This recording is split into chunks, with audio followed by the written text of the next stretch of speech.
नमस्कार मंडळी. स्वाद आपल्या घरचा या रेसिपी चॅनलवर तुम्हा सर्वांचे अगदी मनापासून स्वागत आहे.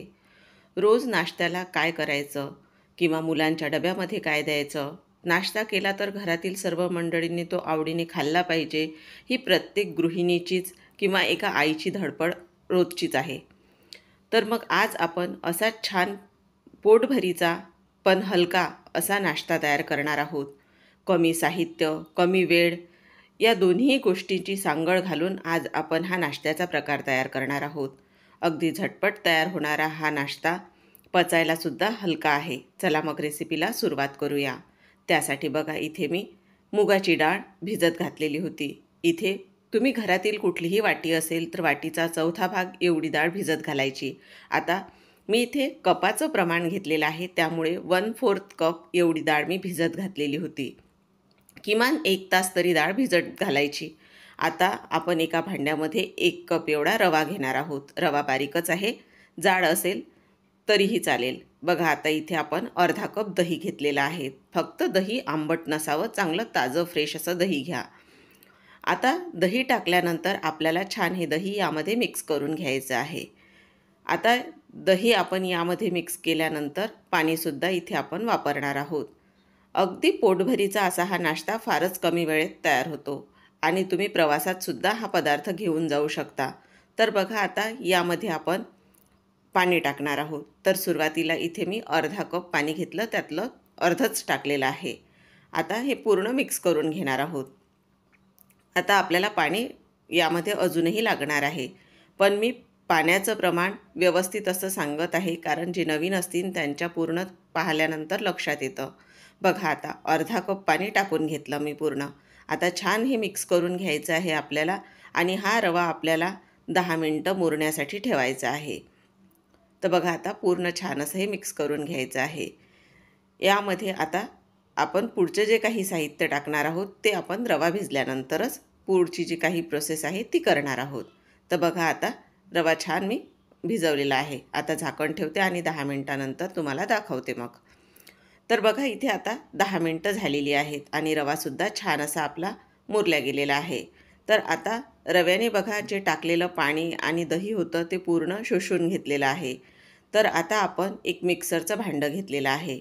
त्यामुळे त्यामध्ये आपण जो रवा भिजत घातलेला होता तो पूर्ण रवा यामध्ये आपल्याला टाकायचा आहे. आणि आता आपण रवा तर पूर्ण टाकून घेतलेला आहे. आता आपण यामध्ये मुगाची जी भिजत घातलेली डाळ होती ती टाकून घेणार आहोत. आता डाळसुद्धा टाकून झालेली आहे. आता यामध्ये चवीसाठी म्हणजेच थोडं हलकंसं तिखटसुद्धा लागायला पाहिजे, त्यासाठी 2 हिरव्या मिरच्या आणि 1 इंच आलं टाकलेलं आहे आणि परत अर्धा कप एवढं पाणी घेतलेलं आहे. तर बघा हे पाणी पूर्ण यामध्ये टाकलेलं आहे. म्हणजे आतापर्यंत आपण 1 कप पाण्याचा वापर केलेला आहे या रेसिपीसाठी. तर बघा आता छान असं मी बारीक करून घेतलेलं आहे. हे अशा पद्धतीचं छान आपल्याला बारीक करून घ्यायचं आहे. आता हे मिश्रण आपण एका मोठ्या भांड्यामध्ये काढून घेणार आहोत. तर आता बघा छान बारीक झालेलं हे मिश्रण एका भांड्यात काढून घेतलेलं आहे. तुम्ही इथे कोथिंबीरसुद्धा बारीक करताना वापरू शकता, रवा आणि मुगाची डाळ जेव्हा आपण बारीक केलं त्यामध्ये. आता हे मिश्रण आपण जरा वेळ बाजूला ठेवणार आहोत आणि असं एक खोलगट ताट घेतलेलं आहे. या ताटाला आपल्याला हलकंसं तेल लावून घ्यायचं आहे. बघा मी ब्रशला अगदी थोडंसं तेल लावलेलं आहे आणि हा ब्रश यावर मी हलकासा फक्त फिरवून घेतलेला आहे. तर आता या रेसिपीमध्ये कमीत कमी असा तेलाचा वापर करण्याचा प्रयत्न केलेला आहे. असं एक खोलगट भांडं घेतलेलं आहे ज्यामध्ये आपल्याला हा नाश्ता वाफवून घ्यायचा आहे. आता परत आपण या रव्यामध्ये काही साहित्य टाकणार आहोत. तर इथे 2 चमचे म्हणजे चवीप्रमाणे मी मीठ टाकलेलं आहे. तुम्ही तुमच्या अंदाजाप्रमाणे मिठाचं प्रमाण कमी अधिक करू शकता. आता मीठ टाकल्यानंतर छान पूर्ण हे मिक्स करून घेतलेलं आहे. आता यामध्ये आपण इनो टाकून घेणार आहोत चमचाभर एवढा. तर बघा 1 सॅचेट मी यामध्ये टाकलेला आहे.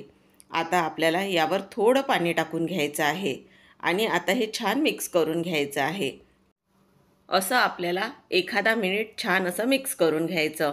आता हे पूर्ण मिक्स करून झालेलं आहे. आता आपण लगेच हे मिश्रण ज्या खोलगट ताटाला आपण तेल लावलेलं होतं त्या ताटामध्ये ओतायचं आहे आपल्याला पूर्ण मिश्रण.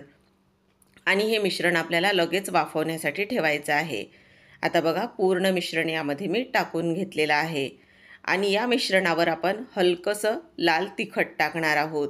हे ऑप्शनल आहे. लहान मुलं जर खाणारी असतील तर तुम्ही नाही टाकलं तरीही चालेल. बघा, या तिखटामुळे पदार्थ आणखीनही खायला छान लागतो. आता हे ताट आपण लगेचच ज्या भांड्यात आपण पाणी गरम करून घेतलेलं आहे त्या भांड्यात वाफवण्यासाठी ठेवणार आहोत. आणि 15 मिनिटे आपल्याला हा नाश्ता वाफवून घ्यायचा आहे. यावर झाकण ठेवते आणि 15 मिनिटानंतर हा नाश्ता आपला छान वाफवून झाल्यानंतर तुम्हाला मी दाखवते. फक्त अधेमध्ये यावरचं झाकण उघडून बघायचं नाही. आता बघा 15 मिनिटं झालेली आहेत आणि झाकण काढून तुम्हाला मी दाखवते. तर बघा, हा नाश्ता आपला तयार झालेला आहे. तुम्हाला इथे सुरीने सुद्धा दाखवते. बघा, सुरी अगदी क्लीन निघालेली आहे, म्हणजेच आपला नाश्ता तयार झालेला आहे. आता यावर तडका देणार आहोत. अगदी साध्या सोप्या पद्धतीने हा तडका तयार करणार आहोत. इथे 2 चमचे पोहे खाण्याचे तेल गरम केलं, त्यामध्ये अर्धा चमचा मोहरी आणि 2 ते 3 हिरव्या मिरच्यांचे काप करून टाकलेले आहेत. आता हा तयार तडका आपल्याला यावर टाकायचा आहे आणि आपला हा नाश्ता अगदी खाण्यासाठी तयार झालेला आहे. वरून बारीक चिरून घेतलेली कोथिंबीरसुद्धा टाकलेली आहे. बघा, आता आपला हा झटपट तयार होणारा रवा आणि मूग डाळीचा नाश्ता तयार झालेला आहे. आता हा तुम्ही कुठल्याही आकारामध्ये कट करून घेऊ शकता. इथे बघा, याचे मोठे काप मी करून घेतलेले आहेत. तर आता यासोबत तुम्ही टोमॅटो सॉस किंवा कुठलीही चटणीसुद्धा खाऊ शकता किंवा चटणी नसेल तरीही चालेल. बघा, मी या आकारामध्ये हा कट करून घेतलेला आहे. तर अशा पद्धतीने आपला हा झटपट रव्यापासून नाश्ता तयार झालेला आहे आणि बघा किती छान हलका असा तयार होतो. तुम्हाला आजची ही रेसिपी कशी वाटली? तुम्हाला रेसिपी आवडली असेल आणि मुलांच्या डब्यासाठी जर तुम्ही ही रेसिपी नक्की ट्राय करत असाल तर नक्की ट्राय करा आणि कशी झाली ते सुद्धा कमेंट करून सांगायला विसरू नका. रेसिपी आवडली तर लाईक, शेअर आणि चॅनलला नक्की सबस्क्राईब करा. पुन्हा भेटूया. धन्यवाद.